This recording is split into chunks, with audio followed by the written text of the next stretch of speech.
বন কেটে হতে পারে ইটের ভাটার লাকড়ি, শিল্পপতিরা দেউলিয়া হয়ে খুঁজতে পারেন চাকরি, চোর গুন্ডারা পেয়ে যেতে পারে মন্ত্রীর মর্যাদা। বুকেরা বলেন 2010 বয়ে চোর গুন্ডারা কি মন্ত্রী হয় নাই? আইনের ফাঁকে কালো টাকা সব হয়ে যেতে পারে সাদা। অনেকেই বলে এই দেশ নাকি হুজুগে জাতির দেশ, কথায় কথায় বদলায় এর রং ঢং পরিবেশ। তাই বলে ইসলাম তো এ দেশে হুজুগে হবে না শেষ, হুজুগে হবে না শেষ। ইসলাম এ মাটির পরতে পরতে জনপদে ঘরে ঘরে, ইসলাম এ জাতির 90% মানুষের অন্তরে।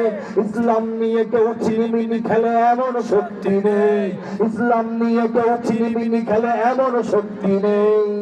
আর কিছু থাক না থাক এদেশে ইসলাম থাকবে, বদলে যাক এদেশে ইসলাম থাকবে। আর কিছু থাক না থাক এদেশে ইসলাম থাকবে। আছে না নাই বলেন? আছে, আছে না?